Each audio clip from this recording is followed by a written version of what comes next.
श्रीमते रामानुजाय नमः। श्रीशैलेशदयापात्रं श्रीभक्त्यादिगुणार्णवं यतीन्द्रश्रवणं वन्दे रम्यजामातरं मुनिं रम्यजामातृयोगीन्द्रपादरेखामयीं सदा तदायतात्मसत्तादिं रामानुजमुनिं भजे। लक्ष्मीनाथसमारम्भां नाथयामुनमध्यमाम् अस्मदाचार्यपर्यन्तां वन्दे गुरुपरम्परां। यो नित्यमच्युतपदां भुजयुग्मरुग्मव्यामोहतस्तदितराणि तृणाय मेने अस्मद्गुरोर्भगवतोऽस्य दयैकसिन्धो रामानुजस्य चरणौ शरणं प्रपद्ये। श्रीमते रामानुजाय नमः। तो गत कक्षा में हमारा द्रव्य और उसका लक्षण, उसका भेद, उसके बाद गुण, उसका लक्षण, उसका भेद, कर्म, उसका लक्षण, उसका भेद, फिर द्रव्य गुण कर्म, सामान्य, उसका लक्षण, उसका भेद, विशेष, उसका लक्षण और उसका भेद, ये हमारा स्पष्ट हो गया था। मुझे ऐसा क्यों लग रहा है कि कल का जो कक्षा रही काफी क्लिष्ट रहा, ऐसा है क्या? जी। अब ऐसा है कि पहली बात तो कल हम पढ़ रहे हैं ना, अभी ये उद्देश्य प्रकरण है। अभी अभाव का खत्म हो जाएगा, फिर मैं उद्देश्य का मतलब थोड़ा सा समझाऊंगा आपको कि उद्देश्य क्या है। तो इसमें सिर्फ इतना व्याख्या पढ़ा नहीं जाता है, सच बताए तो इसमें व्याख्या नहीं, इसमें केवल नाम नाम ग्रहण ही करना होता है। तो इसलिए उतना डीपली हम नहीं जा रहे, क्योंकि इन सब की व्याख्या मैं जो भी चीज़ बता रहा हूँ ये चीज़ स्वयं मूलकार आगे बताएंगे, तर्क संग्रह के अंतिम अंतिम में सारे चीज़ें हैं। इसलिए भी आपको कठिन लग रहा है। अब दूसरी बात कि कल 2-3 बच्चों ने भी पर्सनली यही कहा कि ये जो शब्द हैं वो काफ़ी नए हैं। चलो परमाणु तो बार-बार सुनते आ रहे शब्द है। द्वैणुक, त्रसरेणु, चतुर्णुक, पंचाणुक, ये सारे नए-नए शब्द हैं। तो हो सकता है कि अब पहली बार सुनने में हमें नया शब्द जैसा लगता है, बार-बार सुनेंगे तो वो भी हो जाएगा। एक ही बार में तो नहीं होगा, क्योंकि हम कोई नया वोकैब्युलरी उठा रहे हैं तो हमें स्वाभाविक है कि उस थोड़ा टाइम लगेगा उसको समझने में, लेकिन हो जाएगा। आप ये नहीं कि आप 2-3 कक्षा में थोड़ा कठिन लगे, आप डर गए कि हाँ, अब नहीं होगा, नहीं। अब हार मत मानिए, बार-बार सुनेंगे अपने आप हो जाएगा। और ऐसे होगा कि आपको मालूम ही नहीं पड़ेगा, जैसे कि ऐसा होता नहीं है कि बहुत पसीना आ रखा हो और अचानक से हल्की-सी आवाज़ है, तो जो आनंद महसूस होता है, वही आप इतना कई दिन तक कई शब्द का अर्थ नहीं समझ में आ रहा हो, और जब अचानक एक साथ खुल जाता है, तो वैसा ही आनंद हमें प्राप्त होता है। तो इस प्रकार से आप घबराइए नहीं, 2-3 बार ज़बरदस्ती सुनिए, उसका अपने आप अर्थ लग जाएगा। स्पष्ट है? तो आज हम प्रारंभ करने जा रहे हैं अभाव के विषय में। तो इससे पहले आपको कोई संशय है पिछले कक्षा में, तो आप बता सकते हैं, फिर हम आगे बढ़ेंगे। अस्तु। तो आज हमारा है विषय अभाव, यही है। आप मूल कंठस्थीकरण कर रहे हैं पीछे का, जैसे कि द्रव्य गुण कर्म सामान्य विशेष समवाया भावाः सप्त पदार्थाः तत्र द्रव्याणि पृथिव्यप तेजो वायवाकाश कालादिगात्म मनांसि न वैवा। इस प्रकार से मूल कंठस्थीकरण करते जाइए। अब आज हमारा मूल का जो भाग है, अभावश्चतुर्विधः प्राग भावः प्रथमसा भावः अत्यंता भावः अन्योन्याभावश्चेति। तो उसमें हम सबसे पहले अभावः। अच्छा, मैं आपसे प्रश्न करूं, सामान्यतया हमें अभाव कहते ही दिमाग में क्या चीज आता है? कुछ न होना। ना होना। कुछ न होना। अर्थात आप अभाव को बताने के लिए न शब्द का प्रयोग करते हैं। ठीक है? हम अभाव को बताने के लिए हम अभाव को बताने के लिए न शब्द का प्रयोग करते हैं। बिना न, अब न मतलब सिर्फ न नहीं, जित न अर्थात निषेधवाची जितने भी शब्द हैं, न, नहीं, नो, अब इत्यादि जो भी शब्द हैं, उन सबको बताने के लिए हम, मतलब अभाव को बताने के लिए ये सारे शब्द का प्रयोग करते हैं। तो अभाव का लक्षण भी कुछ इसी प्रकार सा है कि नए पदजन्य प्रतीति विषयत्वम् अभावस्य लक्षणम्। स्पष्ट है आपको? नई पदजन्य प्रतीति विषयत्वम् अभावस्य लक्षणम्। विषयत्वम् अभावस्य लक्षणम्। नई मतलब निषेधार्थक। जितने भी निषेधार्थक, नई जो है हमारे सामने न बन के आता है, अर्थात एक थोड़ा सा व्याकरण की प्रक्रिया यहाँ पे लग जाता है कि यकार की हलंत्यम से संज्ञा तस्य लोप से लोप हो जाता है, तो फलस्वरूप यहाँ पे न बचता है। तो संस्कृत में हम जो न का प्रयोग करते हैं, वो नई शब्द का यकार का लोप होने के बाद जो रूप बचता है वह रूप है। तो न नई पदजन्य प्रतीति विषयत्वम, मैंने एक चीज़ पहले भी बताया था, प्रतीति विषय क्या होता है? प्रतीति मतलब होता है ज्ञान। प्रतीति मतलब होता है ज्ञान। अगर हमें ज्ञान हो रहा है तो निर्विषयक ज्ञान नहीं होगा। निर्विषयक मतलब होता है ज्ञान से रहित, सॉरी, किसी विषय से रहित, उसको हम कहते हैं निर्विषयक। ज्ञान होता है तो किसी ना किसी विषय का ही होता है। अर्थात हमें कुछ ज्ञान है, मैं कहूँ मुझे ज्ञान है लेकिन किसका ज्ञान है नहीं पता, ऐसा कभी नहीं होता। ज्ञान है मतलब किसी एक पदार्थ का ही ज्ञान होगा हमें। तो इसलिए प्रतीति का जो विषय बने, अब किसका प्रतीति का? न शब्द से, नई पदजन्य, न ऐसे पद से हमें जो ज्ञान होता है, उस ज्ञान का जो विषय बने, उसे हम क्या कहते हैं? अभाव कहते हैं। जैसे कि अयं घटो न, यह घड़ा नहीं है, अर्थात यहाँ पे घट का अभाव है। ये घट नहीं है अथवा यहाँ पे घट नहीं है। तो यह नहीं शब्द से हम कहना क्या चाह रहे हैं? आप समझ रहे हैं? यहाँ पे नहीं निषेध करके क्या दिखाना चाह रहे हैं? ये निषेध किसका विषय निषेध का जो ज्ञान हो रहा है हमें, उसका विषय क्या बन रहा है? अभाव। आप समझ रहे? घट का जो अभाव है, वही यहाँ पे नहीं से हमें जो ज्ञान हो रहा है, उस ज्ञान का विषय बन रहा है। ये चीज स्पष्ट हो गया। विषय बनना अथवा विषय होना, इसका मतलब मैंने समझाया आपको। जिस चीज का ज्ञान होता है हमें, उसे हम विषय कहते हैं। जिसका ज्ञान होता है उसे हम विषय कहते हैं। और प्रतीति और ज्ञान दोनों पर्यायवाची शब्द हैं, याद रखिएगा। प्रतीति और ज्ञान पर्यायवाची है यहाँ पे, चाहे वो भ्रमात्मक हो चाहे भ्रमात्मक हो, अलग विषय, लेकिन प्रतीति मतलब ज्ञान। तो नई पद जन्य, नई पद से हमें जो ज्ञान होता है उसका जो विषय बने, जैसे कि इह घटो न, इह मतलब यहाँ पर, घटो न घट नहीं है। तो नहीं, यहाँ पर नहीं हमने जो लगाया हिंदी में, और संस्कृत में जो न हम पढ़े, उससे जिसका ज्ञान हो रहा है वो क्या है? अभाव है। नए से क्या हमें घट का ज्ञान हो रहा है? मैंने कहा कि यहाँ पर घट नहीं है।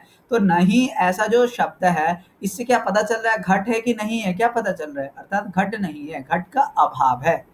इसका मतलब नई पद का जो ज्ञान है उसका विषय कौन बना? अभाव। तो यही अभाव का लक्षण है। नई पदजन्य प्रतीति विषयत्वम अभावस्य लक्षणम। आपको स्पष्ट है ये?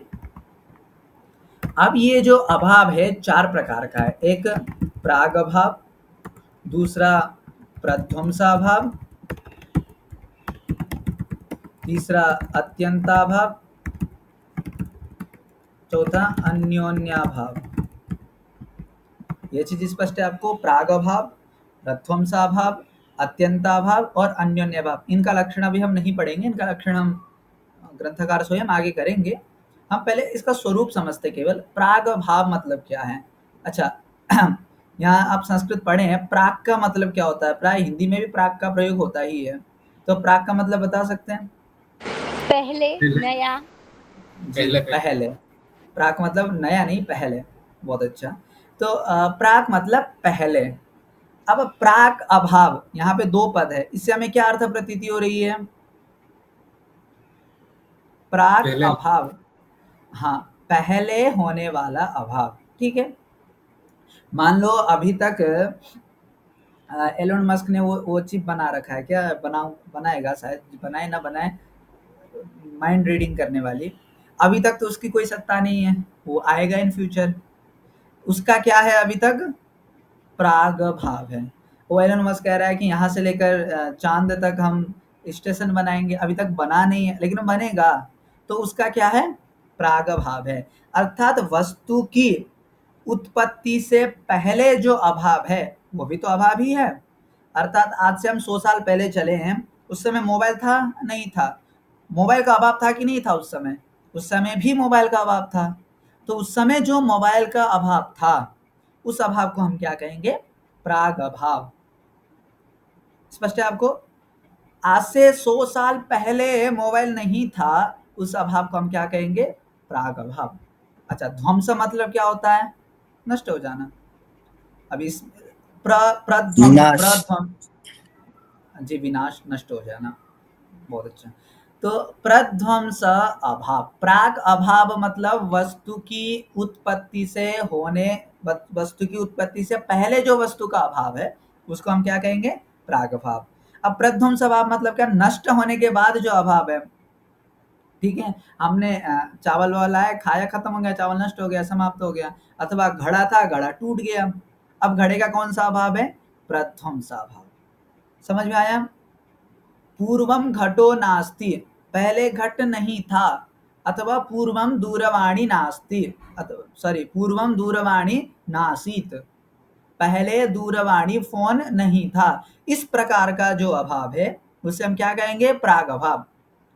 घटोध्वस्तः, घटो नष्टः, घटो विनष्टः, इस प्रकार का जो अभाव है उसे हम क्या कहेंगे? प्रध्वंस अभाव। मैं लिख देता हूं, पूर्वम पूर्वम घटो नासीत, अर्थात पहले घट, घट मतलब घड़ा, पहले घट नहीं था। ये क्या हो गया? प्राग अभाव हो गया। प्रध्वंस अभाव मतलब घटो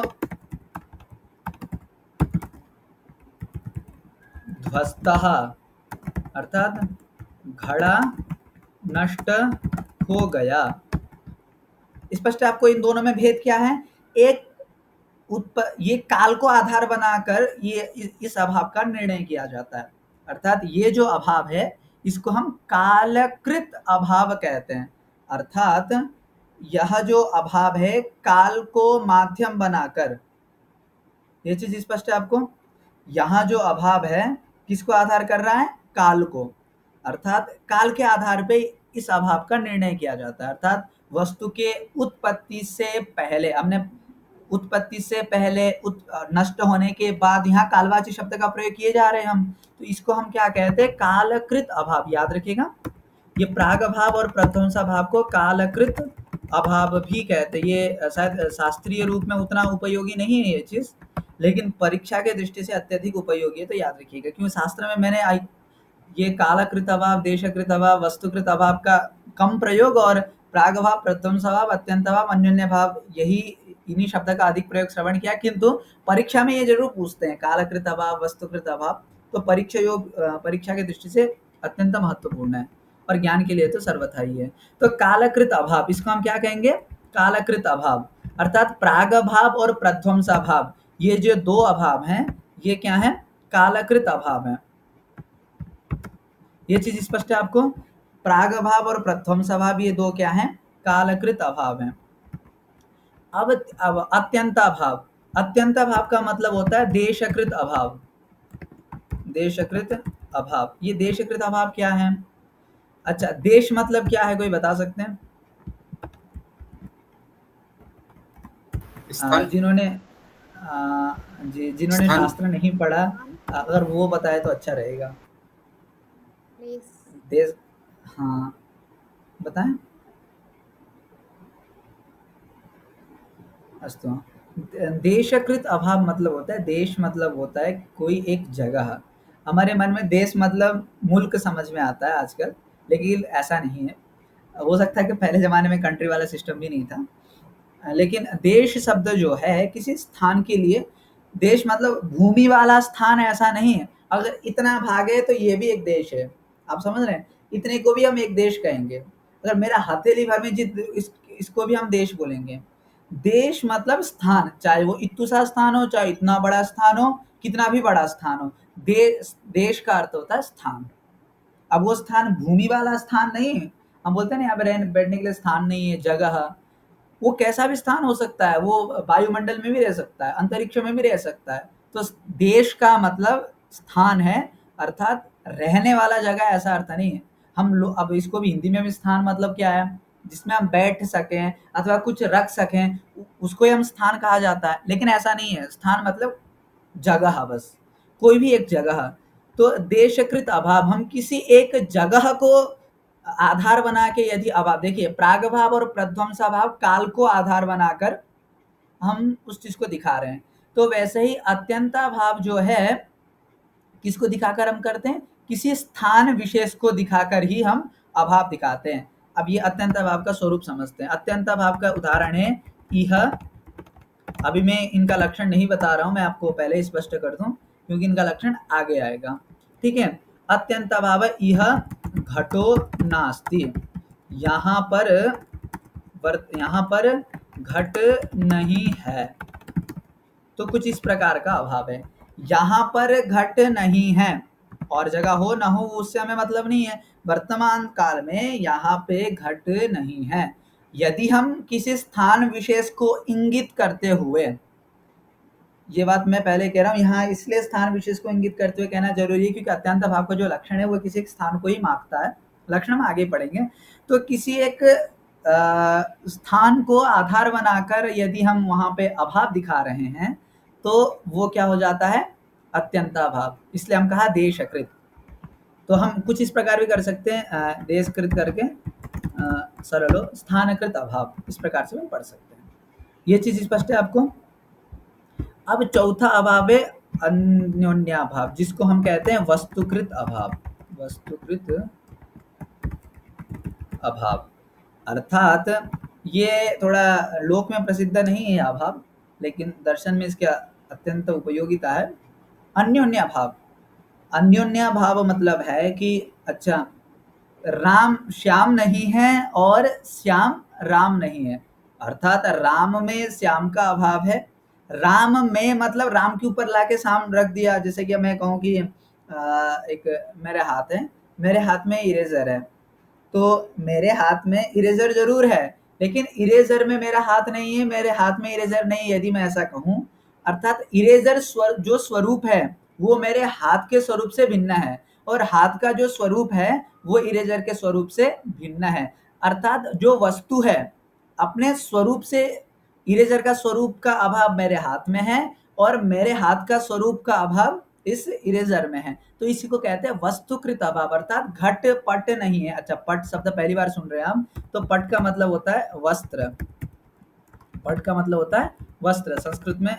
यहाँ एक बात क्या है ना कि वस्त्र भी कह सकते थे, ये वही बात, जब हम वस्त्र कहने से समझ सकते तो पट इसलिए कहते हैं कि घट पट, यहाँ पे अनुप्रास मिलता है, सुनने में भी अच्छा लगता है। तो ये अब परंपरा यही चलती आ रही। दर्शन शास्त्र में आप जाएंगे, कोई भी दर्शन पढ़िए आप, घट पट धूम अग्नि बन्नी, ये शब्द आपको बहुत सुनने को मिलेगा। अक्सर कुछ भी दो, ये आपको 4-5 शब्द सुनने को मिलेंगे।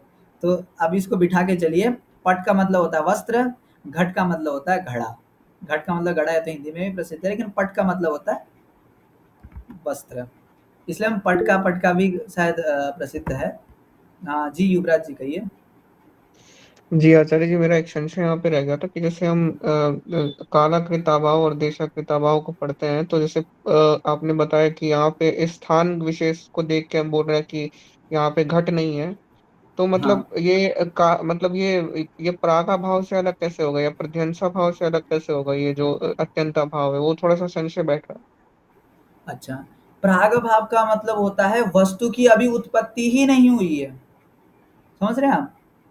प्राग जी भाव का मतलब होता है वस्तु की उत्पत्ति ही नहीं है। अब जब वस्तु की उत्पत्ति ही नहीं है तब अत्यंत भाव का, अब फिर वहां भी प्रश्न आ सकता है, जब वस्तु की उत्पत्ति ही नहीं फिर भी उसका अत्यंत भाव है।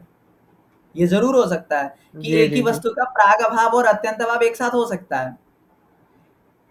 एक बात बताएं, ये मैं विषय छेड़ना नहीं चाह रहा हूँ बार बार, क्योंकि ऊपरी ग्रंथ का विषय है। सभी पदार्थ का हमेशा अत्यंत भाव रहता है। यदि आप श्री भाष्य में और कोई ग्रंथ का अध्ययन कर रहे हैं तो आपको ये विषय बहुत अच्छे से ज्ञात होगा। अत्यंत भाव हमेशा रहता है। अब क्यों रहता है इस विषय में नहीं छेड़ना चाहता। चाहे वो प्राग भाव हो, चाहे प्रध्वंस भाव हो, चाहे वस्तुकृत भाव हो, किसी भी स्वरूप में रहे। मैं सिर्फ युवराज जी के लिए ही बता रहा हूँ, ये चीज आप दिमाग में मत लीजिएगा, ये ऊपरी का विषय हो जाता है। प्राग भाव प्रध्वंसा कुछ भी हो, अत्यंत भाव अवश्य ही रहता है, हमेशा रहता है। जी जी जी ठीक। जी, लेकिन इनका स्वरूप आपको समझना जरूरी है। स्वरूप जरूर अलग अलग है। कहने का मतलब है एक ही व्यक्ति पिता और प्रधानमंत्री दोनों हो सकता है ना। यदि जी हमने जी प्रधानमंत्री का लक्षण किया और पिता का लक्षण किया तो दोनों के व्यक्ति हो सकता है। उसी प्रकार से प्राग भाव और अत्यंत भाव जरूर हो सकता है, ऐसा कोई आपत्ति नहीं है, लेकिन स्वरूप दोनों का अलग अलग है। प्राग भाव का हम्म। स्वरूप है घट की उत्पत्ति से पहले जो अभाव है वो। जी स्पष्ट है? अस्तु। जी तो जी अब चलते हैं। जी, मैं कहाँ पे था? वस्तुकृत अभाव में। आप वस्तुकृत अभाव भी समझ गए कि घट पट नहीं जी है, अर्थात कपड़ा जो है घड़ा नहीं है, घड़ा जो है कपड़ा नहीं है। अर्थात घड़े में कपड़े का अभाव है, घड़े में कपड़े का अभाव है, लो मैंने घड़े के अंदर लाके कपड़ा का डाल दिया। हाँ, अब घड़े में आपने जो कपड़ा लाके डाल दिया ना, उस समय वस्त्र का अत्यंत भाव को आपने हटा दिया, लेकिन फिर भी वस्तुकृत अभाव अर्थात अन्योन्य भाव तो घड़े में पट का अवश्य है, क्योंकि जो घट स्वरूप है वो तो पट स्वरूप नहीं है, और जो पट स्वरूप है वो घट स्वरूप नहीं है। समझ में आ गया आपको ये चीज? तो इसी को कहते हैं अन्योन्य भाव। तो इस प्रकार से हमारा अभाव समाप्त हो जाता है, और यहाँ एक प्रकरण समाप्त होता है जिसको हम कहते हैं उद्देश्य प्रकरण। अब मैं बताने जा रहा हूँ उद्देश्य के विषय में। यहाँ पे समाप्त होता है उद्देश्य प्रकरण। यहाँ क्या समाप्त होता है? उद्देश्य प्रकरण। इसके बाद प्रारंभ होता है लक्षण प्रकरण। अभी तक कहीं भी ग्रंथकार ने लक्षण नहीं दिया ना, लक्षण आगे देंगे। यहाँ से केवल उद्देश्य था। हाँ जी, अजीत जी। भैया ये अन्योन्या भाव थोड़ा समझा दीजिए, फिर से नहीं समझ में आया जी, अन्योन्य भाव का अभिप्राय यह है कि घट पट नहीं है, अर्थात जो घड़ा है वो वस्त्र नहीं है, जो वस्त्र है वो घड़ा नहीं है। यहाँ पर भी हम नहीं शब्द का प्रयोग कर रहे हैं, नहीं कर रहे हैं?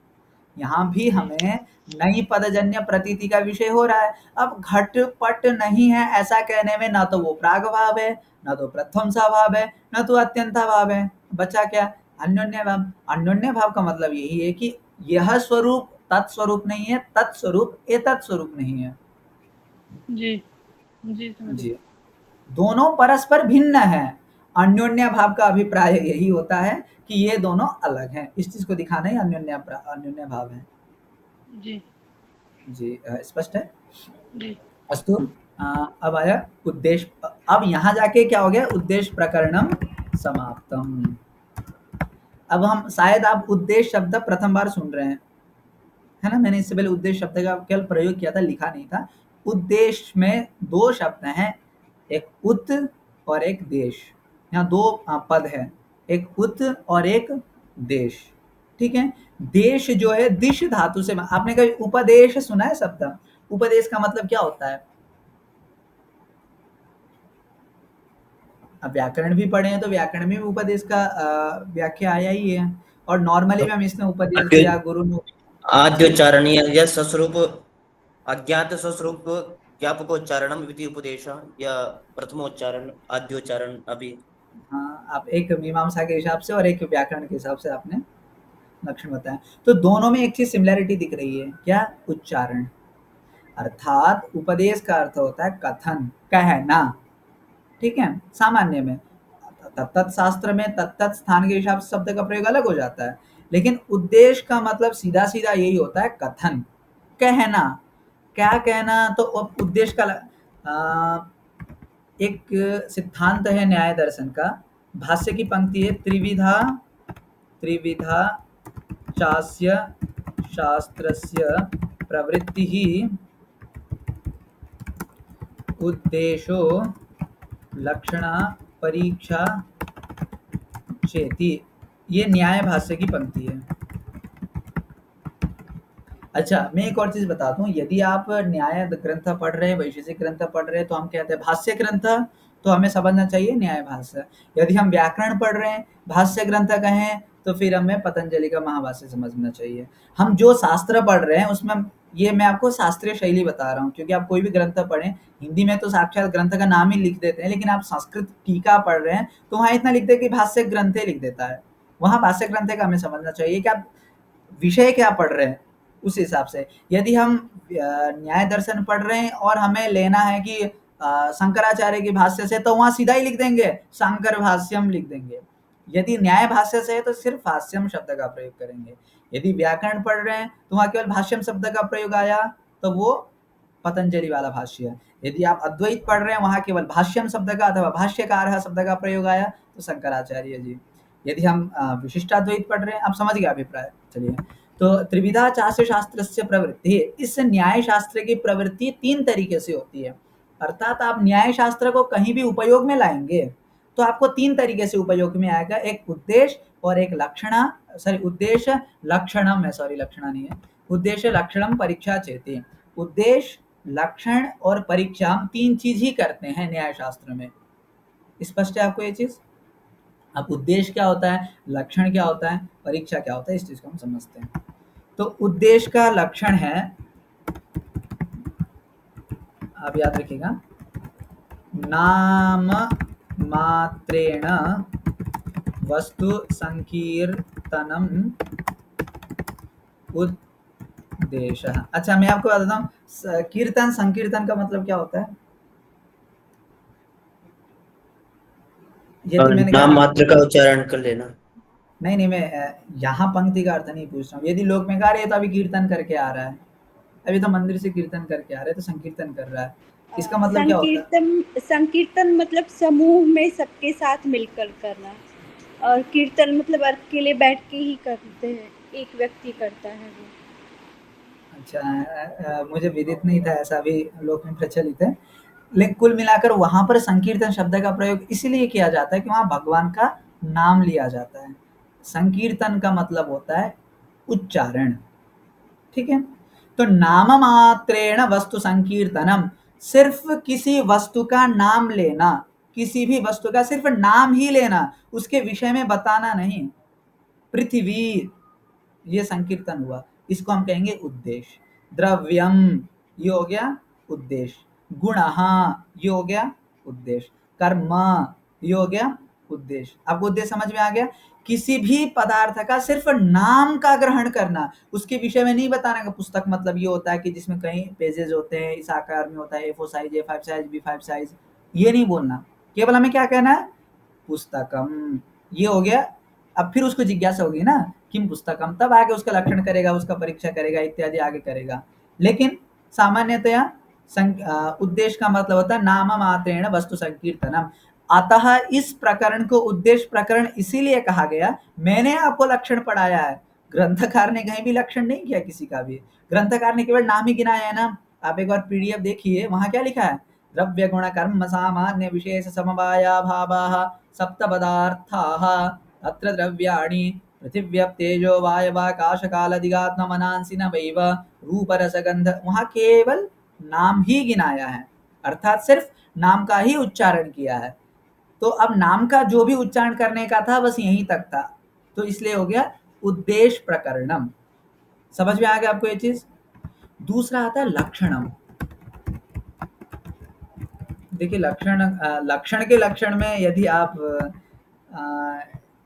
मुक्तावली भी पढ़े हैं और भी ग्रंथ पढ़े तो काफी लफड़ा है। तो एक सामान्य लक्षण का लक्षण करते हैं, असाधारण असाधारण धर्म वचनम लक्षणम, अथवा लक्षणस्य लक्षणम, असाधारण धर्म वचनत्वम करना पड़ेगा फिर, असाधारण धर्म वचनत्वम लक्षणस्य लक्षणम। जी युवराज जी। जी, इसमें एक मेरा सवाल था, जैसे ये टॉपिक मेरे पे एक बार आया था, तो इस पे मेरा वो था एक सवाल बहुत पहले से, कि जैसे हम लोग जब लक्षण कर रहे होते हैं, तो जैसे हम जब लक्षण कर रहे हैं तो हमको इसका मतलब लक्षण का या तो मतलब पता नहीं होगा तब हम कर रहे हैं, या तो पता होगा। तो अगर पता है तो जैसे कर क्यों रहे हैं, और अगर नहीं पता है तो फिर हम ऐसा शब्द का प्रयोग क्यों कर रहे हैं कि हम लक्षण का लक्षण कर रहे हैं? तो आप वही प्रश्न कर रहे हैं ना, स्वरूपाणाम एक शेष एक विभक्तों में स्वयं की प्रवृत्ति कैसी हुई। हाँ, एकदम। लक्षतावच्छेदाक्रांततया स्वस्मिन् अपि प्रवृत्ति, एक नियम है। जो नियम सबके लिए लागू है वो अपने में भी लागू होगा।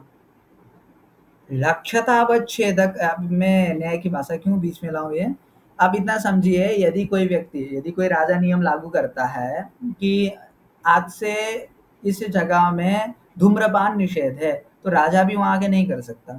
खैर अब वो करे ना करे, लेकिन सामान्य दृष्टि से देखा जाए तो राजा भी वहां आके नहीं कर सकता। जो अगर उस नियम के लिए लक्ष्य कौन बना, राजा स्वयं भी बनता है, ठीक है। तो अब इतना ऊपर ना जाए हम, आप मेरा अभिप्राय समझ गए ना, आप जो जी कहना चाह रहा हूँ, मैं जो कहना चाह रहा हूँ। जी जी जी, समझ रहा हूँ। हाँ, ये प्रश्न सिद्धांत कौमुदी में भी है, स्वरूपाणाम एक व्यक्त में तत्वबोधि में उठाया ये प्रश्न। अस्तु, तो असाधारण धर्म वचनत्वम लक्षणस्य लक्षणम, लक्षण का क्या लक्षण है, अर्थात हमें लक्षण को समझना है। और दूसरा चीज हम यह भी कह सकते हैं कि लक्षण, हमने यहाँ पर पारिभाषिक, केवल हमने ऊपर पारिभाषिक शब्द का प्रयोग किया, लक्षण शब्द का, उसका क्या मतलब है वो तो हमें समझाना ही पड़ेगा यथाकथनचित अभिरूप से, तो उसके लिए हमें लक्षण की आवश्यकता रह जाती है। तो लक्षण का मतलब ये होता है कि असाधारण धर्म वचनम। साधारण मतलब क्या होता है? जो सभी में विद्यमान हो उसे हम क्या कहेंगे? साधारण। जो सिर्फ उसी में ही विद्यमान हो उसे हम क्या कहेंगे? असाधारण। आप पहले साधारण और असाधारण चीज को समझिए। केवल उसी में ही विद्यमान हो उसे हम क्या कहेंगे? असाधारण। जो उससे इतर में भी विद्यमान, इतर मतलब उनसे भिन्न, उनसे इतर में भी विद्यमान हो उसे हम कहेंगे साधारण धर्म। जैसे कि पुस्तक में, सभी पुस्तक में कौन सा धर्म रहता है? पुस्तकत्व धर्म। हाँ, पुस्तकत्व धर्म। तो ये पुस्तकत्व जो धर्म है, यदि हम देखा जाए सभी पदार्थ में पुस्तकत्व धर्म देखा जाए तो ये केवल और केवल पुस्तक में ही रहने वाला एक धर्म है। तो पुस्तकत्व धर्म क्या हो जाएगा यहाँ पर? असाधारण धर्म हो जाएगा। अब साधारण असाधारण भी एक सापेक्ष शब्द है। पहले हम लक्षण को समझते फिर सापेक्ष शब्द क्या होता है मैं उसको समझाता हूँ। अब ये चीज समझ में आ गया। यदि कोई कहना चाहे कि हाँ, जैसे कि किसी ने कहा कि लक्ष्मण कौन है, अर्थात मैं लक्ष्मण रामन दास कौन है? तो कोई व्यक्ति कहे कि जो भारत में निवास करता है वो लक्ष्मण है, वो लक्ष्मण रामानुज दास है। तो क्या आप इससे समझ जाएंगे? अरे भारत में तो कितने 14 करोड़ लोग, 140 करोड़ लोग निवास करते हैं।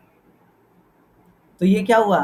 साधारण धर्म नहीं हुआ, ये साधारण धर्म हुआ, क्योंकि भारत निवासित्व जो धर्म है सभी में है। फिर मैं कहूँ कि जो दिल्ली में रहता है, फिर भी 3 करोड़ आबादी तो दिल्ली की है, तो 3 करोड़ लोगों में भी दिल्ली निवासित्व धर्म आ गया, तो फिर भी ये क्या हो गया? साधारण धर्म हो गया। अगर मैं कहूँ दिल्ली के भी फलाना स्थान पे रहने वाला, फलाना रूम में रहने वाला, फलाना, इतना कहीं हम कुछ बताएंगे, अब वो जो धर्म रहेगा सिर्फ मेरे में ही रहेगा। तो ये वो जो इतना लंबा चौड़ा वाक्य बनेगा उस वक्त, तो उसको हम क्या कहेंगे? असाधारण धर्म। जो मुझे ही समझ में आए, मेरे अतिरिक्त किसी दूसरों में ना रहे, उसे हम क्या कहेंगे? असाधारण धर्म। और असाधारण धर्म का वचन, वचन अर्थात कथन, कहना, उसी को हम क्या कहते हैं? लक्षण कहते हैं। समझ में आ गया आपको? मैं वचन का अर्थ होता है कथन, वचन अर्थात कथन। असाधारण धर्म का कथन अर्थात एक वाक्य, ऐसा वाक्य जिस वाक्य में असाधारण धर्म का कथन किया गया हो, उसी को हम क्या कहेंगे? लक्षण कहेंगे। अभी तक हमने कौन कौन सा लक्षण किया? कोई भी एक लक्षण उठाइए। जैसे कि एक कोई भी लक्षण उठा लीजिए। द्रव्यत्व जाति वाला द्रव्यत्व जिसमें हाँ, जाति होती है वो द्रव्य। द्रव्यत्व जातिमत्वं द्रव्यस्य लक्षणम, हमने ये किया था। अथवा समवायने गुणवत्वं द्रव्यस्य लक्षणम, ये भी किया था। तो द्रव्यत्व जातिमत्वम, किसी ने कहा, ये द्रव्यत्व जातिमत्वम इसलिए नहीं कह रहा हूँ क्योंकि वो इस पे चक्र का दोष आ जाता है। जो आप तर्क भाषा में जितने भी लक्षण किए हैं ना, आत्मत्व, सामान्यवान आत्मा, इन सब में ना एक प्रकार का दोष आता है, चक्र का दोष। खैर ये उतना मुख्य दोष नहीं है, मुख्य दोष 3 ही होते हैं, लेकिन एक दोष आता है, इसलिए इस लक्षण को उतना स्वीकार नहीं करते हम, जिसमें जाति परक जो लक्षण होता है इस प्रकार का। अस्तु। तो दूसरा था गुणाश्रयत्वं द्रव्यस्य लक्षणम, अथवा समवायी कारणत्वं द्रव्यस्य लक्षणम, बहुत सारे द्रव्य के लक्षण। तो अब गुणाश्रयत्वं कहा, जो गुण का आश्रय है वही क्या है? द्रव्य है। स्पष्ट है? जो गुण का आश्रय है उसी को हम क्या कहते हैं? द्रव्य कहते हैं। तो अब जो गुण का आश्रय है वो ना गुण है, ना कर्म है, ना सामान्य है, ना विषय से कोई नहीं है। अर्थात गुणाश्रयत्व जो धर्म है सिर्फ और सिर्फ किस में रहता है? द्रव्य में रहता है। तो ये क्या हो गया? द्रव्य का लक्षण हो गया। अर्थात गुणाश्रयत्व धर्म से हम किसको पहचानते हैं? द्रव्य को पहचानते हैं। अर्थात ये द्रव्य का असाधारण धर्म हुआ। और गुणाश्रयत्वम यदि इसका हम कथन करते हैं, मुख से उच्चारण करते हैं, तो ये उसका क्या हो जाता है? लक्षण हो जाता है। स्पष्ट है ये चीज आपको? ये हो गया लक्षण। अब तीसरा चीज आया परीक्षा। अच्छा, परीक्षा मतलब क्या होता है? सामान्य से चीज है, ये तो हिंदी में भी कहते हैं। परीक्षा का क्या मतलब है बताइए?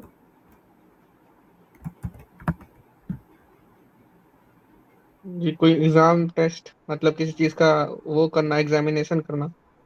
हाँ, किसी भी चीज का निरीक्षण करना। उसको हम क्या कहते हैं? परीक्षा।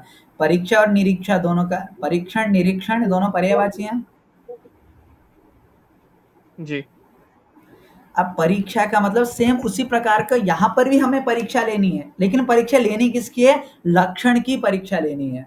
हमने लक्षण तो कर दिया, क्या? हमने लक्षण तो कर दिया, लेकिन क्या वो सही है? वो भी तो हमें देखना पड़ेगा। तो हम क्या कहेंगे? लक्षितस्य लक्षणं संभवति न वा इति विचारः परीक्षा। हमने जो लक्षण किया, क्या वो सही है या नहीं है, इस प्रकार का विचार करना, उसे हम क्या कहते हैं? परीक्षा कहते हैं। ये चीज भी स्पष्ट है आपको? पहले हम लक्ष्य लक्षण समझते हैं। लक्ष्य क्या होता है और लक्षण क्या होता है? लक्ष्य प्लस लक्षण। जैसे कि हमने लक्षण किसका किया? गंधवत, क्या बोलते हैं? गुणाश्रयत्वम द्रव्यम, गुणाश्रयत्वम, गुणाश्रयत्वम द्रव्य अथवा गुणाश्रयत्वम द्रव्यत्वम, हमने ये किया। तो गुणाश्रयत्वम ये क्या है? लक्षण है, और द्रव्यत्वम ये क्या है? लक्ष्य है। समझ गए आप? जिसका लक्षण किया जाता है उसे हम क्या कहते हैं? लक्ष्य कहते हैं। कैसे? यस्य लक्षणं क्रियते, क्या? यस्य लक्षणं क्रियते तल्लक्ष्यम। ठीक है, अर्थात जिसका लक्षण किया जाता है उसे लक्ष्य कहते हैं। स्पष्ट है आपको? जिसका लक्षण किया जाता है उसे हम क्या कहते हैं? लक्ष्य कहते हैं। अर्थात यदि हमें गुणाश्रयत्वम किसका लक्षण किया? गुणाश्रयत्वम ये किसका लक्षण है? द्रव्य का। द्रव्य का। द्रव्य का लक्षण है, तो लक्ष्य क्या हुआ? द्रव्य हुआ। हमने किया था अधीत व्याकरण काव्य कोशत्वे सती अनधीत न्याय शास्त्रत्वम, ये लक्षण किसका किया? बाल का। बालस्य लक्षण। बाल, हाँ, बाल का लक्षण किया हमने। इसका मतलब लक्ष्य कौन हुआ? बाल बाल। हुआ। बाल। और ये जो इतना लंबा चौड़ा वाक्य रहा वो क्या हुआ? लक्षण हुआ। स्पष्ट है आपको? आपको लक्ष्य लक्षण दोनों समझ में आ गया? जी महोदय। जी। अब ये जो प्रथम बार पढ़ रहे हैं उनको कई सारे नए शब्द और कई सारे पारिभाषिक शब्द आ रहे हैं। आप घबराइए मत, एक ही बार में नहीं, बार बार सुनते सुनते आपके दिमाग में बैठ जाएगा। बस इतना आपसे प्रार्थना है कि यहाँ कक्षा होने के बाद भी रिकॉर्डिंग उपलब्ध है, आप दोबारा सुनिए उसको और कॉपी में लिखिए, समझिए, हो जाएगा। कोई कठिन बात नहीं है, आप बार बार रिवीजन करेंगे तो हो जाएगा। तो इस प्रकार से हमारा यहाँ पे उद्देश्य, लक्षण और परीक्षा समाप्त हो गया। अब यहाँ पे एक और चीज छूट गया है, अव्याप्ति, अतिव्याप्ति और असंभव। ये हम पृथ्वी के लक्षण में हम समझते हैं। तो यहाँ तक आपको स्पष्ट है? जी। ऐसा कोई विषय जो आपको ना समझ में आया हो?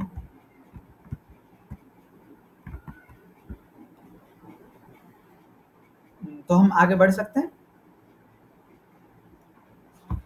तो अब जाके हम क्या शुरू करेंगे? लक्षण प्रकरण। क्या शुरू करेंगे? लक्षण प्रकरण। इससे पहले हमने उद्देश्य प्रकरण क्यों कहा, कोई बता सकते हैं? मैंने अभी बता चुका हूँ, एक बार फिर बताएं। इसको हम उद्देश्य, नाम मात्रेण वस्तु संकीर्तनम कीर्तनम उद्देश्य। नाम मात्र से वस्तु का संकीर्तन करना उद्देश्य। जी, नाम मात्र। और यहाँ पे हमने इससे पहले क्या सिर्फ नाम ही ग्रहण किया? पृथ्वी, जलम, तेजः, पृथ्वी, आपः, तेजः, वायुः, केवल हमने नाम का ही ग्रहण किया, तो इसलिए वो क्या कहलाया? उद्देश्य। अब उन सब का लक्षण करेंगे। सबसे पहला पदार्थ क्या है? द्रव्य। पृथ्वी। पहला पदार्थ द्रव्य। द्रव्य। द्रव्य। द्रव्य। और द्रव्य में भी पहला द्रव्य कौन सा है? पृथ्वी। पृथ्वी। तो सबसे पहला किसका लक्षण करेंगे? पृथ्वी का लक्षण करेंगे। स्पष्ट है आपको? अस्तु, अग्रे चलामः। तो अब यहाँ से प्रारंभ होता है लक्षण प्रकरणम। याद रखिएगा, यदि आपने प्रिंट आउट निकाला है तो आप उसमें लिख लीजिए कि यहाँ से लक्षण प्रकरण प्रारंभ हुआ।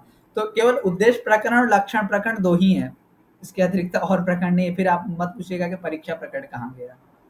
ठीक है, तो हम लक्षण के अंतर्गत ही वो परीक्षा हो ही जाता है, क्योंकि लक्षण सही है तो फिर परीक्षा तो हो ही गया। समझ में आ गया आपको? तो उद्देश्य प्रकरण समाप्त हो गया। अब यहाँ से हम लक्षण प्रकरण शुरू कर रहे हैं। लक्षण प्रकरण में भी सबसे पहला पदार्थ है द्रव्य, द्रव्य में भी सबसे पहला है पृथ्वी। तो अब हम यहाँ से पृथ्वी का लक्षण कर रहे हैं।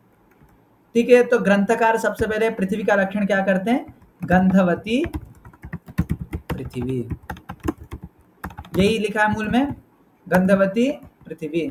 तो वहां सबसे पहले तत्र शब्द का प्रयोग किया गया। तत्र का मतलब क्या होता है? वहां। वहाँ का तत्र मतलब वहां। अब वहां कहाँ, बड़ा प्रश्न है। वहां, हाँ, द्रव्येषु। तत्र सप्तविधे न तत्र नवविधेषु द्रव्येषु गंधवती पृथ्वी इत्यर्थ। इस प्रकार का हम वाक्य बनाना चाहिए। अर्थात वो 9 प्रकारों में से, 9 प्रकार वाले द्रव्यों में से जो गंधवती है वही क्या है? पृथ्वी है। अर्थात हमने पृथ्वी में, ये सच बताएं तो ये लक्षण वाक्य नहीं है। यदि इसको हम लक्षण में कन्वर्ट करना है तो हमें क्या करना पड़ेगा? गंधवत्वम, क्या करना पड़ेगा? गंधवत्वम पृथिव्या लक्षणम। ऐसा क्यों करना पड़ेगा? क्योंकि लक्षण का क्या लक्षण है? धर्म का वचन करना ही लक्षण है। जब तक हम त्व और ता नहीं लगाएंगे वो उसका लक्षण नहीं बनता। लक्षण बनाने के लिए हमें धर्म तक पहुंचना है। समझ गए आप? वहां पे कोई धर्मवाची पद होना चाहिए, जैसे त्व यहाँ पे धर्मवाची पद जुड़ गया। तो गंधवत्वम पृथिव्या लक्षणम। तो गंधवती पृथ्वी, पृथ्वी जो होती है गंध वाली होती है, और गंधवत्व जो है पृथ्वी का लक्षण है। समझ में आ गया आपको यहाँ तक? तो गंधवती पृथ्वी, जिसमें गंध रहती हो उसे हम क्या कहेंगे? पृथ्वी कहेंगे। गंध मतलब स्मेल, ठीक है, हम लोक में जिसको गंध कहते हैं। पृथ्वी एक तत्व है। पृथ्वी मतलब ये अर्थ नहीं, आप याद रखिएगा। चांद भी पृथ्वी है, सन भी पृथ्वी है, मून अब जितने भी नवग्रह सारे के सारे पृथ्वी हैं, वो सारे भी। तो पृथ्वी मतलब पृथ्वी तत्व, जिसको हम कहते हैं ना यत पिंडे तत् ब्रह्मांडे, किसको? पृथ्वी जल तेज वायु आकाश से हमारा शरीर बना है, और पूरा ब्रह्मांड भी पृथ्वी जल तेज वायु आकाश इस पंच तत्व से ही बना हुआ है। तो यहाँ पर पृथ्वी जो है ग्रह वाली पृथ्वी नहीं है। ये पुस्तक भी पृथ्वी है, मेरे हाथ भी पृथ्वी है, ये दीवार भी पृथ्वी है, ये पीछे दिखने वाला ये व्हाइट बोर्ड भी पृथ्वी है। अर्थात पृथ्वी एक तत्व का नाम है। ये जो गोल पिंड जिसको अर्थ कहते हैं, वो खैर पृथ्वी का इंग्लिश में जो ट्रांसलेशन है वहाँ के फिलोसॉफी में, वहाँ पे अर्थ शब्द का ही, अर्थ जो वर्ड है इसका यूज किया जाता है। लेकिन यहाँ पृथ्वी शब्द से एक तत्व का ज्ञान होता है, अर्थात तत्व को कहा गया पृथ्वी से। ऐसा तत्व जिसमें गंध रहे उसे हम क्या कहते हैं? पृथ्वी कहते हैं। ये चीज स्पष्ट है आपको? तो अब यहाँ प्रश्न थोड़ा सा कि गंधवत्वम पृथिव्या लक्षणम, गंधवती जो है पृथ्वी का लक्षण है। आप पहले लक्षण में स्पष्ट हो जाइए, फिर हम आगे बढ़ते हैं। इसमें कोई संशय नहीं है आपको? लक्षण से लेके लक्षण समझ में आ गया? वो आचार्य जी आपने जो बोला था कि तत्र वाला शब्द का क्या प्रयोग होता है, उसका एक बार मतलब वो जैसे आपने बोला था कि तत्र का, तो उसको थोड़ा एक्सप्लेन कर दीजिए। तत्र नवविधेषु द्रव्येषु, तत्र मतलब 9 प्रकार वाले जो द्रव्य है उनमें से, ऐसा। अच्छा जी, स्पष्ट है आपको? तत्र द्रव्याणि में तत्र शब्द का क्या अर्थ किया था हमने? वहां तत्र का अर्थ किया था 7 पदार्थों में, क्या था? यहाँ तत्र शब्द का अर्थ क्या होगा? यहाँ 9 प्रकार के द्रव्यों में, क्योंकि हम 9 प्रकार के द्रव्य में से पृथ्वी को उठा के ला रहे हैं। अब और हम द्रव्य को कहाँ से उठा रहे हैं? 7 प्रकार के पदार्थों से द्रव्य को उठा रहे हैं, है ना? तो हम कुछ समझना चाहिए ये चीज। अस्तु। तो गंधवत्वम पृथिव्या लक्षणम, पृथ्वी का, अभी ये निष्कृष्ट लक्षण नहीं है। आप ये ठान के मत चलिए कि गंधवत्वम पृथिव्या ही लक्षणम करके हम आगे बढ़े, नहीं, केवल इतना ही नहीं है, और भी है, लेकिन अभी प्रथम स्तर यही समझते हैं, गंधवत्वम पृथिव्या लक्षणम। अब यहाँ पे समस्या कहाँ पे आती है? गंधवत्वम पृथिव्या लक्षणम यदि हम कहें, गंध का जो आश्रय, पहले गंधवती क्या है? यहाँ गंध में 2 शब्द है, एक गंध और दूसरा वती, 2 पद है। अब व्याकरण की दृष्टि से पद नहीं कह रहा हूँ, लौकिक भाषा की दृष्टि से पद कह रहा हूँ। गंध एक पद है, दूसरा एक पद है। तो गंध का अर्थ क्या है? गंध। वती का अर्थ क्या है? वाला। वति प्रत्ययस्य आश्रयत्वम अर्थ, ये है शब्दबोध प्रक्रिया वाले यदि आप हैं तो वती का क्या अर्थ है? आश्रय, ठीक है। तो गंधवती, गंध का जो आश्रय, हम बोलते हैं ना धनवती, गर्भवती, हम जहां जहां प्रयोग करते हैं, यदि धनवान पुल्लिंग है तो धनवान, स्त्रीलिंग है तो धनवती, ठीक है। उसे गंधवान पुल्लिंग है तो उसका जो स्त्रीलिंग रूप है वो गंधवती।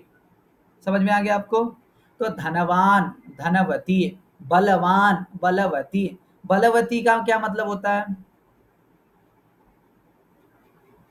बल वाला, बल वाली। बल वाला, बल वाली, बल वाला, जो भी, अर्थात बल का आश्रय, ठीक है।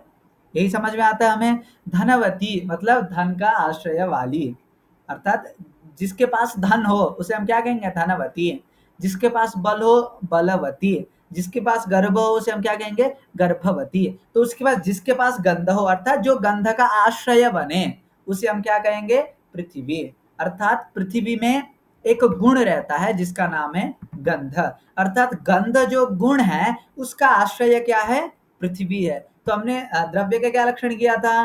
गुणाश्रयत्वम, ये किया था। तो गंध रूपी गुण का आश्रय कौन है? पृथ्वी है। ये चीज स्पष्ट है आपको? तो गंधवती, दो पदे, गंध मतलब गंध, वती मतलब वाला, अर्थात आश्रयभूत। तो गंध का जो आश्रय है वही क्या है? पृथ्वी है। ये चीज स्पष्ट है? अब दिक्कत यहाँ पे आती है कि मैंने एक चीज बताया था, जन्यानाम जनकः कालः जगताम आश्रयो मतः। याद है आपको? ये मैंने द्रव्य के लक्षण पढ़ाया था कि जी। जन्यानाम जनकः कालः जगतामाश्रयो मतः। ये चीज था कि जितने भी जन्यक है उन सबका जनक काल है, और संपूर्ण जगत का आश्रय भी क्या है? काल है। तो संपूर्ण जगत में गंध भी आता है, संपूर्ण जगत में गंध भी आता है। तो अब गंध का आश्रय क्या बना? गंध का आश्रय क्या बना? काल। गंध का आश्रय क्या बना? काल। कैसे बना? समझ में आया? संपूर्ण जगत का ही आश्रय यदि का, अब क्यों है संपूर्ण जगत का आश्रय काल? अब इसके समझने के लिए हम ऊपर का ग्रंथ पढ़ेंगे, लेकिन अभी इतना ही समझते हैं कि गंध का आश्रय, संपूर्ण जगत का ही आश्रय काल है। तो संपूर्ण जगत में गंध भी तो आता है, समझ रहे हैं? संपूर्ण जगत में यदि गंध आता है तो उसका आश्रय भी क्या है? काल है। तो इसका मतलब गंधवत्वम, ये जो लक्षण कर रहे हैं, काल में ये लक्षण जा रहा है नहीं जा रहा है? जा रहा है। जा रहा है। काल में ये लक्षण जा रहा है, इसका मतलब ये लक्षण सही नहीं है अभी। अब इसी को कहते हैं परीक्षा। अभी मैंने जो चिंतन किया इस प्रकार का, इस प्रकार के चिंतन को हम क्या कहते हैं? परीक्षा। तो गंध का जो आश्रय है वह क्या है? पृथ्वी तो है, पृथ्वी के साथ साथ काल भी है, दिक् भी है। कालादो अतिव्याप्ति में अभी यही समझाता हूं। गंध,